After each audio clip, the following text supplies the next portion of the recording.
so this diversity in Poland still exists, but on a minimal level.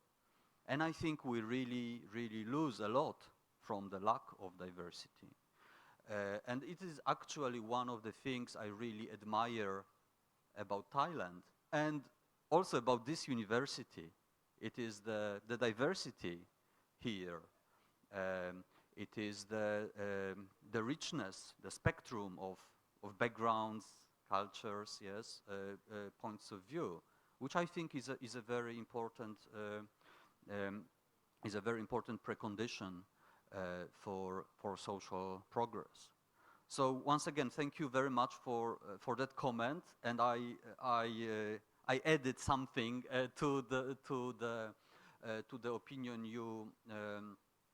you expressed, but I think it is actually one of the most important aspects of everything we have been discussing.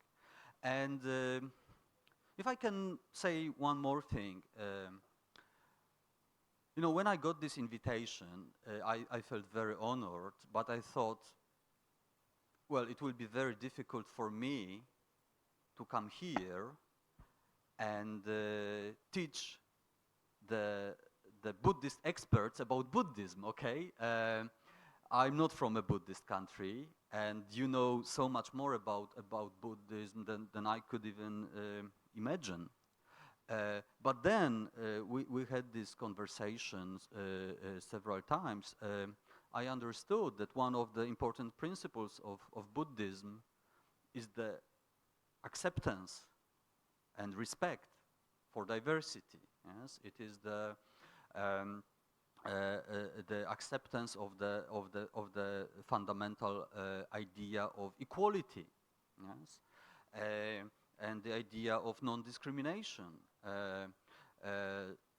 Therefore, I believe, I suppose, I hope that when we discuss respect for diversity, even in a general sense, we are also discussing one of the most important principles of Buddhism at the same time. And I hope we can also continue the conversation in that direction if you wish. But okay, I stop again, and maybe someone else would like to add your perspective, please. Yes, as we had talked before starting today's session in the afternoon, something needs to be said to connect the whole dialogue with Buddhism. And I just want to take this lead-in that Dr. Rafal offered me now to say that everyone knows the first precept, do no harm, is very fundamental. That doesn't just mean no killing, do no harm.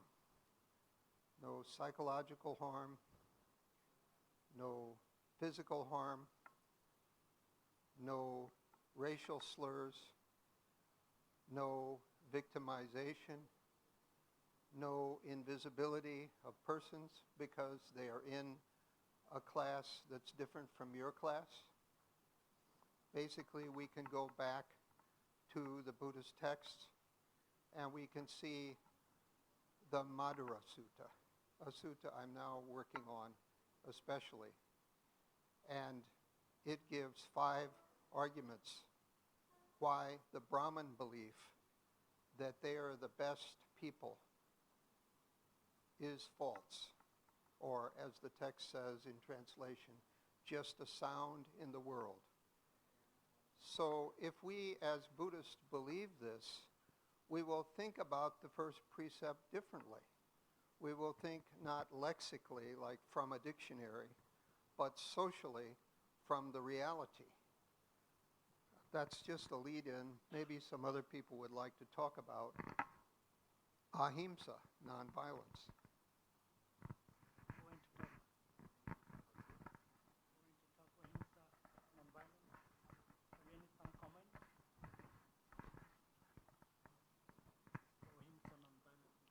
Ahimsa? Oh, I am going to talk about something else apart from ahimsa. Good afternoon. Actually, I asked the questions earlier in the morning about the problem of racism. To me, this issue is very close to my heart, as I say it again, because coming from Malaysia, we are I like to cite my country, Malaysia, because we are having this big problem now. 50 years ago, before our country gets independent, this problem is not so obvious. We don't have this.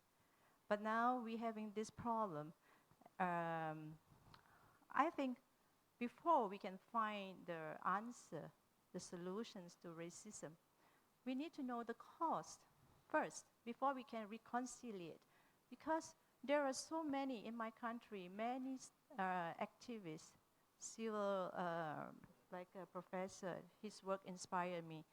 They have come with so many ideas, grand ideas, like on Independence Day, we have the cultural dance together, as I said in the morning, where you involve all the minorities. The dance is so specially choreographed, where they put in all the elements of unity. And they have even paid so much money to the composer to make very nice song of unity. Everybody will be singing, all Malaysians will be singing. Okay, but after that, things go back to my race, my religion, especially these two. Yeah, my culture, your culture, different. But they forget yesterday they were singing together. Yeah, unity, unity. They're shouting unity. So we still have this problem. Why? I want to know the cause, yeah? And the cause is, I think, race. That's why we have racism. Racism comes from where? Race, right? We have different race. But we cannot do anything about the race. We cannot take it away. It's natural. So forget about how to solve the race. It's going to be there. What about religion? I think culture, religion, compounded this problem of racism, right? So we need to find the cause. Can we reconcile with other faith? How much are we going to compromise so that we can find the solution? This is the one that I want to know, because I am inspired by professor's work. I would like to contribute as an individual. But sometimes this problem, religion, culture, they are so big. It's so daunting to me. How can I help as a person alone, as a student of Buddhism? How can I help? I want to help, but how to help? It's so big. How to solve religion? How to solve culture? How to solve this problem? Thank you.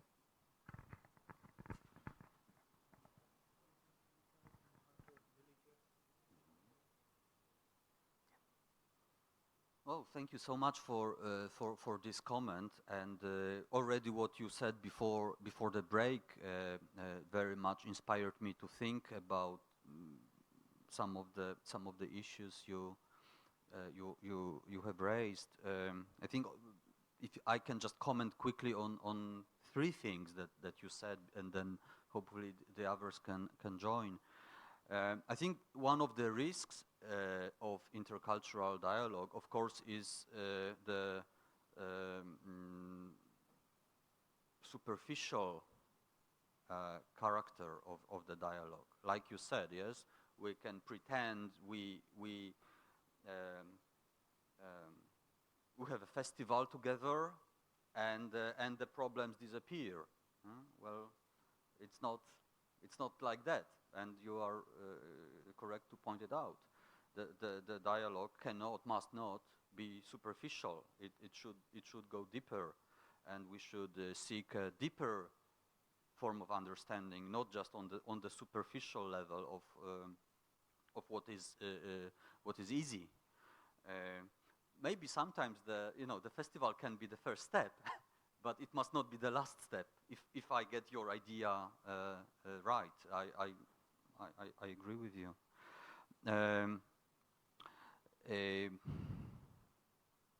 And I think the importance of faith in intercultural dialogue. Well, that is very significant, potentially. It can also be superficial, and we must go beyond the superficiality. Um, but I think one of the good examples I can mention from Poland, which really has a lot of problems, and also on the level of religion. But some of the good examples include the interfaith councils for dialogue. So, like I mentioned before, the dominant religion, the dominant denomination in Poland is Roman Catholic.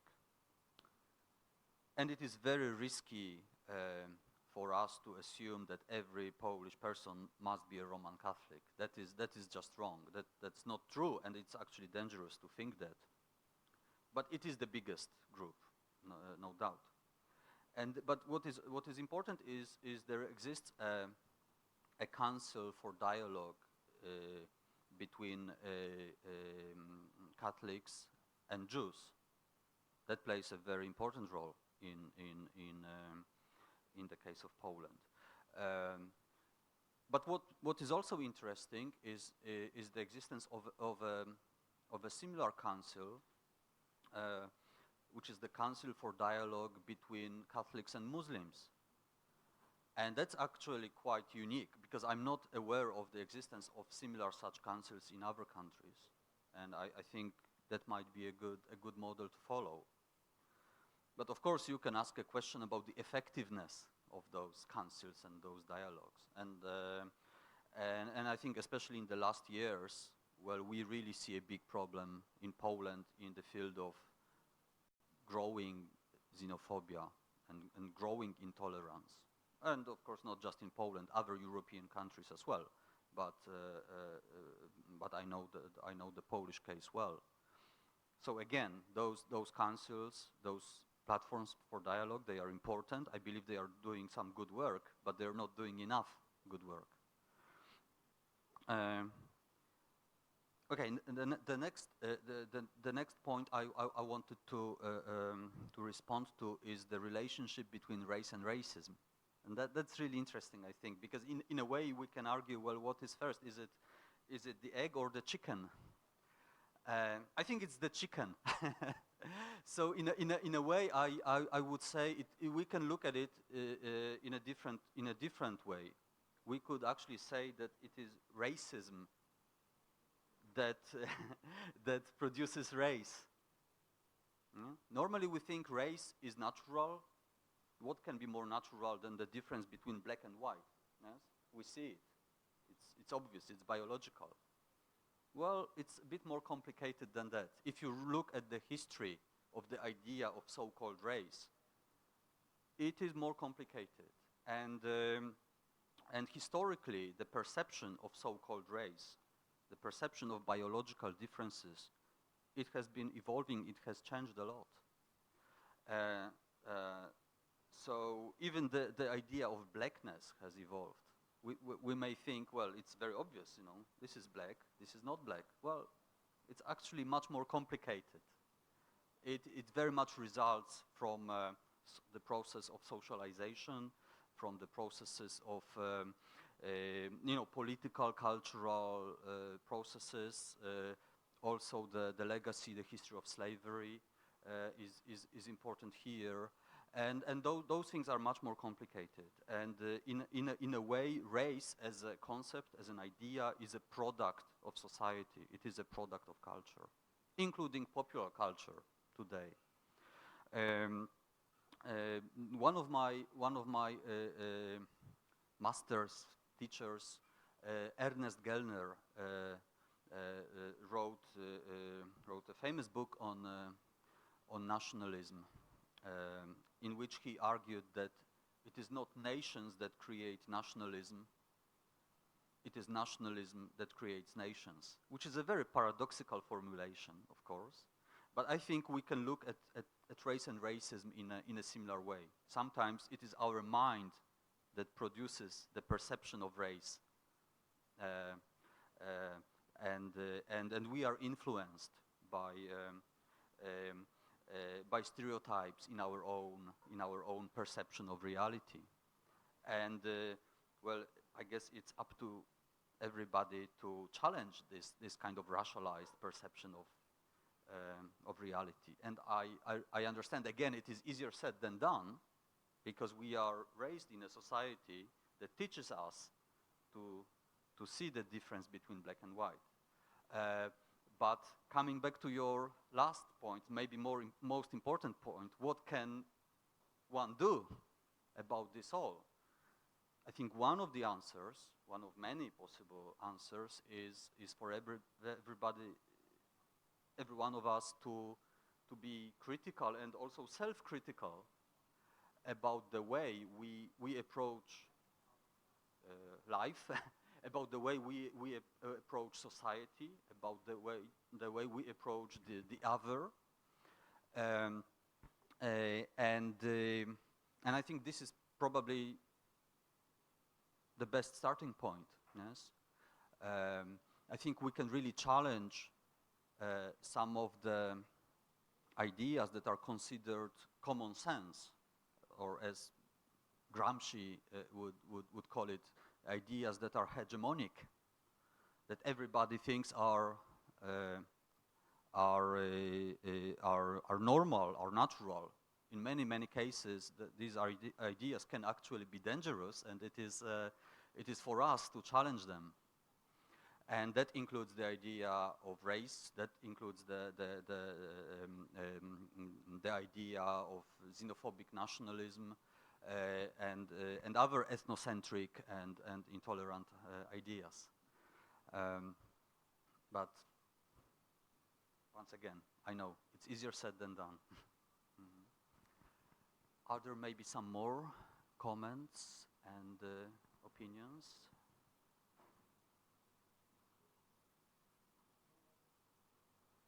Yes.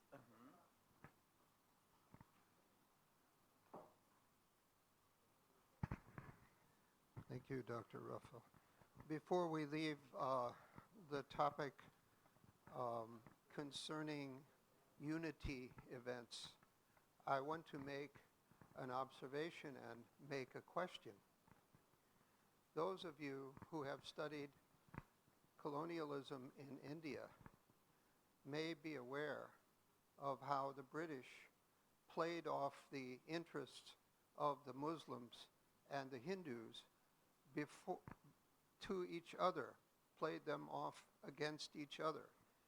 And you may also be aware that for centuries before the arrival of the British, Muslims and Hindus lived peacefully together in similar villages, often side by side, with no animosity. Some observers of India think that it is pretty obvious that it was in the interests of the British, in order to divide and show that India needed the British for its own self-development, to keep that conflict unresolved. Now, that's pretty much well known by students of South Asia. But now I want to make this question in relation to other contexts. It's a question we can raise. Martin Luther King told us we have to speak truth to power.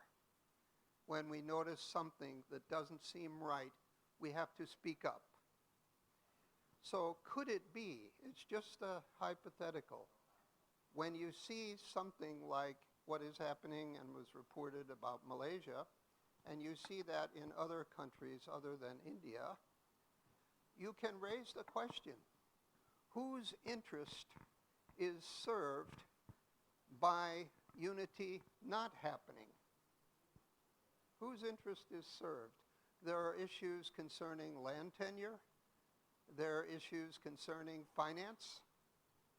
Whose interest is served by having a big event, kumbaya, everybody around the campfire, so to speak, let's hold hands and all be one, and then immediately thereafter, business as usual? Whose interest is served?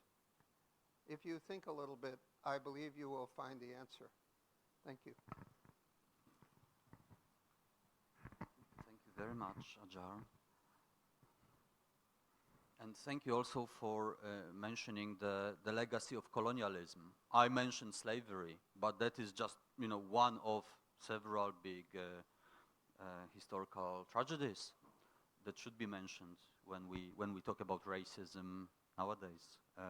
And like you said, it can be more complicated than we might think sometimes, but it is an important part of the story. What you said about neighbors of different background, of different faith, living next to each other peacefully, and then not so peacefully, I again thought about my country and about one particular story. And the story is described in one particular book under the title The Neighbors.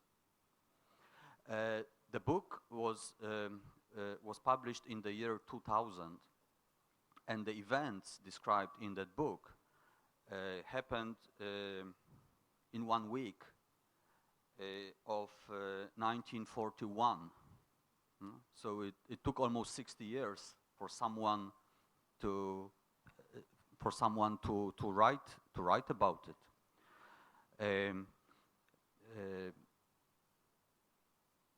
The book describes the violence, the pogrom that took place in one Polish, it's a small town, it's a village called Jedwabne, in the region which is now in the northeast of Poland, under the new borders of Poland. Now it is the northeast, if you look at the map.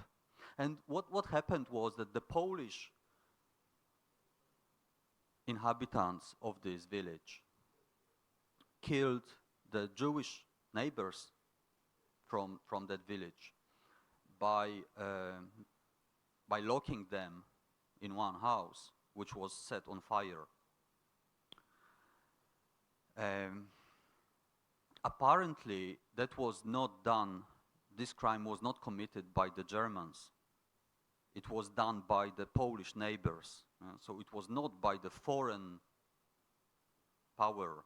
It was not it was not committed by the Nazi German army. It was committed by the Polish people of that town against their own neighbors. And before the war, they lived side by side.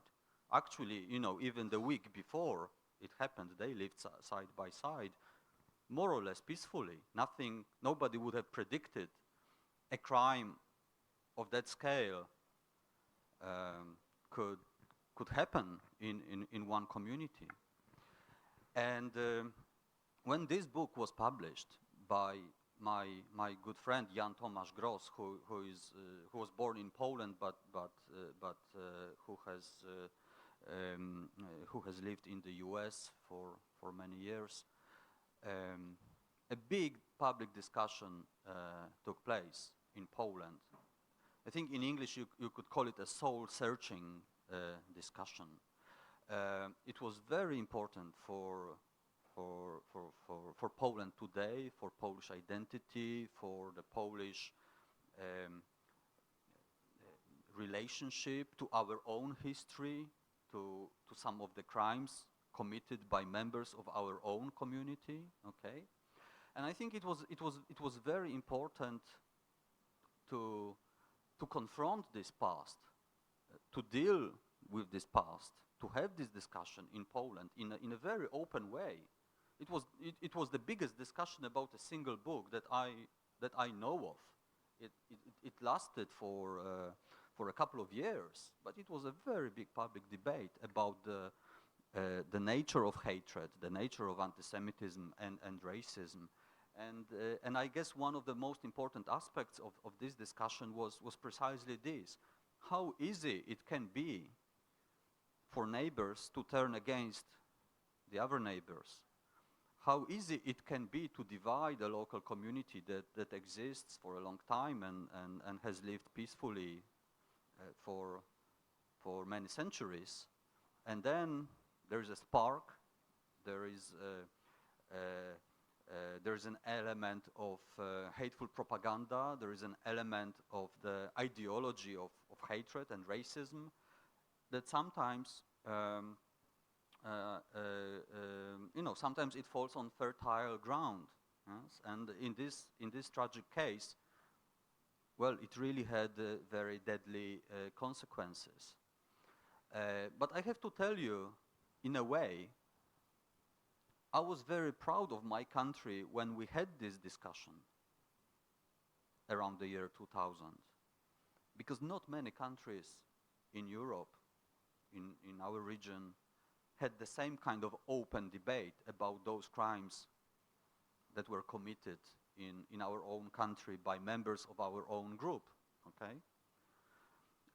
One country where such discussion happened was Germany, and Germany did a lot of work to confront the past, to confront the Nazi crimes. But not every other country did something like that. And there are countries in Europe, such as Lithuania, for example, which is a smaller country next to Poland, where this kind of discussion is just starting. But in a way, like I said, I felt really proud of Poland for having this kind of discussion.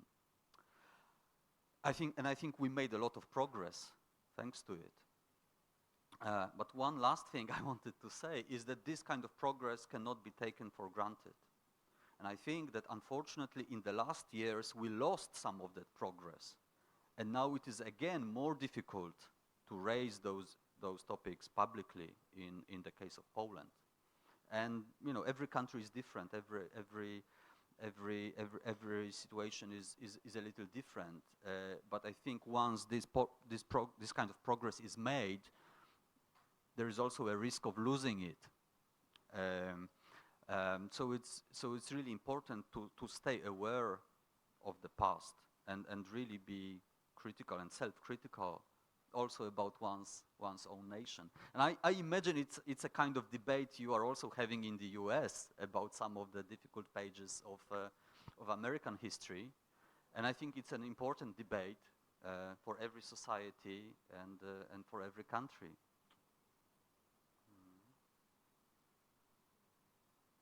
Are there more comments? Yes, please.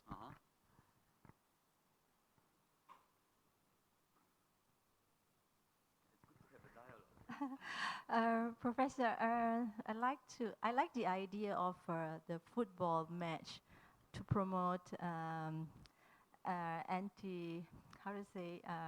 non-tolerance, yeah, among races. How about we do something like non-tolerance of religion? We use a World Cup to promote religious interfaith. That would be nice, yeah? To have all the races and we promote that, yeah. But is racism also include religious non-tolerance? Yeah. That is another good point. Thank you. Well, there was one, I think, English football coach who said that it's wrong to discuss football as a matter of life and death. It is actually much more serious. But it's an eccentric point of view. I think it's taking it too far. But there, you know, there are other people who a little bit more seriously study sports, and again soccer in particular, using the methodology and the terminology of religious studies. And again, I have some problems with that myself. I think maybe it is taking the importance of football a little bit too far. But on the other hand, it is important. It is often important, both in a positive way and in a negative way. There is a Polish author, maybe some of you heard of him, Ryszard Kapuściński, who wrote many interesting books about different parts of the world. And one of his famous books has the title, The Football War. And it is about a real case of a war that started between countries, I think Honduras and Salvador in Central America. The war started as a result of clashes around the football game. And then two nations went to war. So it's an extreme example, but that has also happened.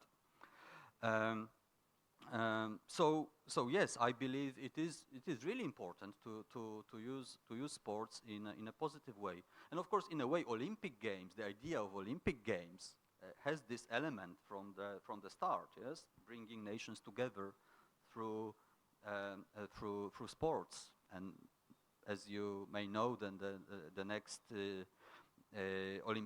Olympic Games are planned next year in Tokyo. So in East Asia, and we will see whether this opportunity is also taken up. Also in the context of what I mentioned in the morning, let's say um, the relations between Japan and Korea, or Japan and China, and so on. But let's not forget. Japan and Korea already organized the Football World Cup together, but still it didn't solve all their problems. Okay, so there is a limit to what sports can do. But like I said before, our organization Never Again would be more than happy to share the experiences and the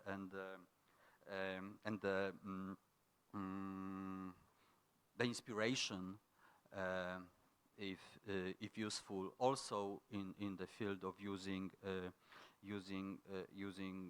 sports in a positive way as a tool for intercultural understanding. Maybe I can tell you one more story, okay, about football, and maybe if you had enough of football, you will signal this to me. But I think it's a good story. It's a real story, again from Europe, from Poland, my country. It was actually around the same time, the year 2000, 2001, when the first African-born player, his name was Emmanuel Olisadebe, he was nominated to play for the national football team of Poland. He was born in Nigeria, moved to Poland, became a successful player. But when he was invited to play for the national team, that again created a lot of controversy. Many people said, well, can a black man play for the Polish team? Oh my God. That was a new thing for many people.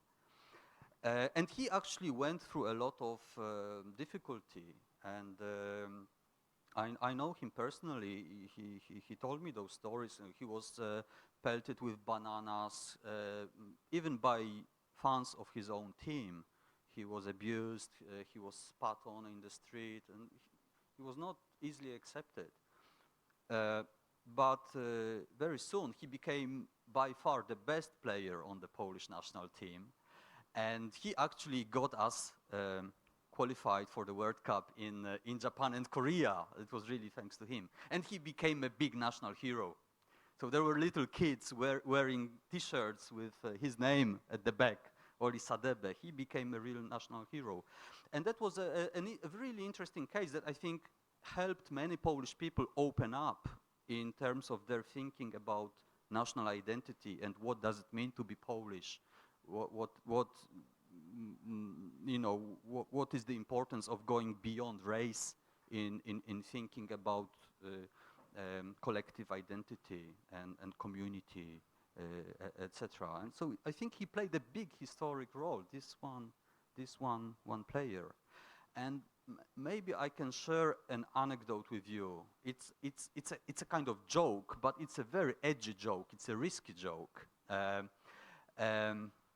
I told you it was around the same time when the book was published about the Jedwabne pogrom, and one of the aspects of the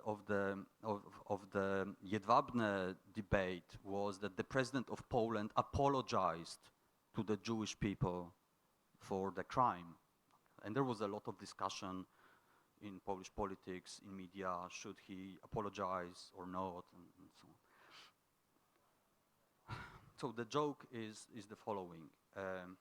When will Emmanuel Olisadebe, the African-born player, when he will become really Polish? And to be really Polish is a very problematic phrase. It's a very nationalist phrase that is used in nationalist discourse. So the answer, according to this anecdote, is he will be really Polish when he apologizes for Jedwabne.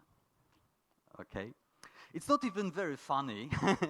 It's not even very funny. But I think it was a really interesting formulation on many levels, sort of problematizing the idea of belonging to the national community and also the idea of historical responsibility. So you see sometimes those serious subjects and football, they mix, okay? So thank you for allowing me to share another football story with you. And I think we might go back to the issue of religious tolerance and intolerance, which is just as important as football. Thank you. Yes. I've just been noticing something. I've been noticing a range of people speaking this morning and this afternoon. It's very good. Especially the laypersons have been speaking up. A Bhikkhuni has been speaking up. And I noticed some intelligent minds in this classroom that are students of mine, and they have not been speaking up.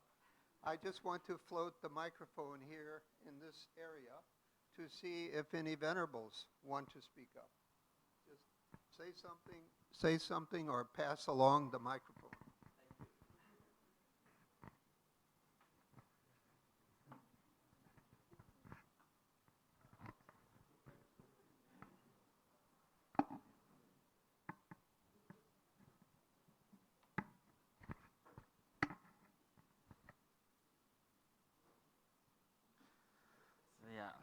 So good afternoon, Professor, and good afternoon, Professor Frank, to just emphasizing your student. From morning, we are just talking about racism and difference, because how to get the unity. And from my view, like I can say, we migrate from Tibet to Nepal and become a Nepalese passport holder. So we are the victims of racism in the world. So diversity of your country to another country is very hard, and lots of people, very hard to just accept it. So according to the Buddhism, it says acceptance is more important. But when we say, it's very easy. But when we are having a conversation, I can feel everyone is talking very nicely, or we should do that. And when in action, it's very hard to just get these things in action. So in my view, just talking and saying about this is more important to just build from your action, not just saying others, maybe do by yourself first. The important is like accept everything. Now I accept myself as a Tibetan race, but now I have to accept me as a Nepalese citizen. And now I traveled just recently in Malaysia and Singapore. So even because of the Nepalese passport, Nepalese is known as the world poorest country in the world. So when the immigration teach us, it's totally different. Like if we have a complete documents also, some foreigners, for Europeans, no need to show any documents. That's because your country is powerful, they think that you have enough money. So then when we saw our passport, Nepalese passport, it's very hard. And they just ask so many questions, and then ask us to show the documents, even we are wearing a monk's robe. So it's like very unfortunate for us. Even the world is so diverse now, and then very educated now, but still we are just having this problem. So how to solve this problem in more effective way, I would like to ask. Thank you.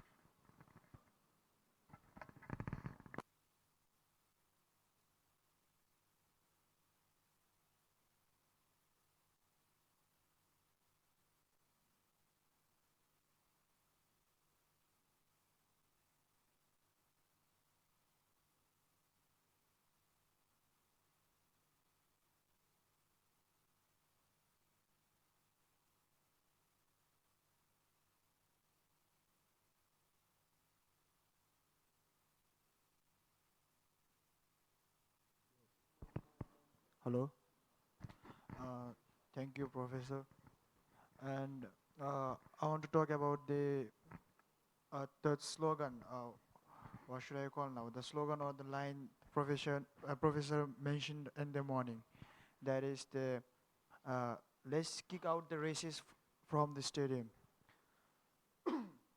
So in this case, at one point I see that the players they come from different region and play together in the same field. But regarding the audience, football is already a divide rule because there will be two teams and people will be supporting different teams, and um, even within the teams people will be supporting different players. So it's already a divide rule. So how can you apply it in this chasing away the racism? Okay, thank you.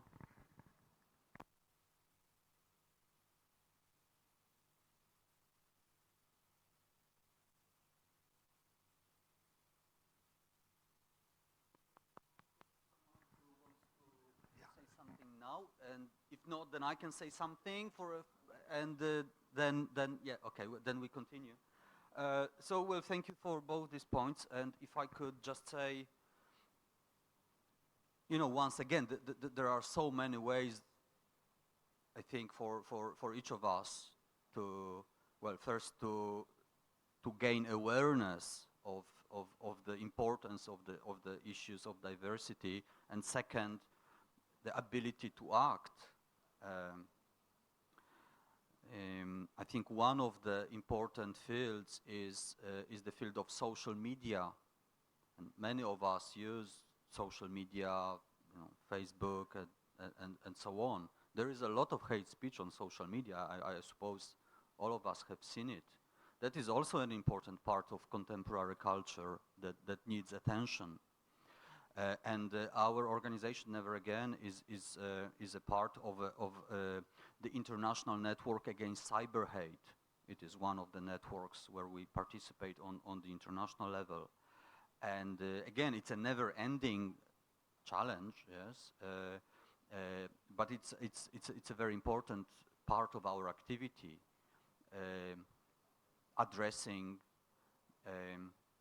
hate speech also online, not just in the street, not just in the stadium, but also in social media. And I think everybody can play a role in that. And I want to use this chance to encourage you to have a look at the Facebook address of Never Again. It is this address, facebook.com/respect diversity. And it has information in different languages that you may find useful and interesting, and I would encourage you to visit this page. The second point that was made, I think again, this is not just about sports. It's actually much bigger. The division of people into groups, us and them, yes? It can be a division between the football teams that we support, but it can be the division between nations or between religious groups or ethnic groups. That can be a source of conflict. That there can be many grounds for this kind of division, yes? For this kind of division of our perception of reality into us and them. I think in a way, it is natural for human beings to create communities, but I think it is important to bear in mind it becomes dangerous when the community is based on exclusion. Yes, it is dangerous when the community is based on hostility to the other, hostility to those who are not members of our own community. I believe the community that is really precious is the kind of community that is inclusive, that is open.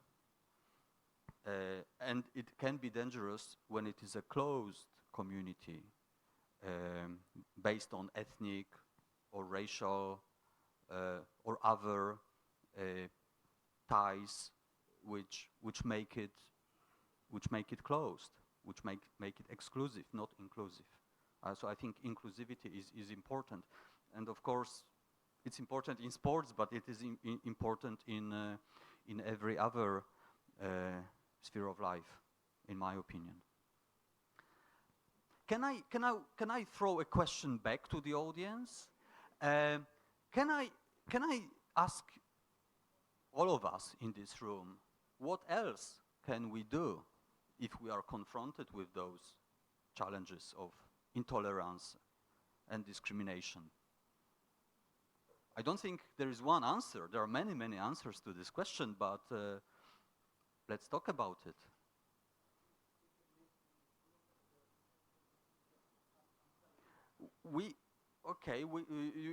You are suggesting we can do it in groups? Mm-hmm. Yeah, there are so many things. Okay, let's take this comment and then let's see how it goes. Mm-hmm.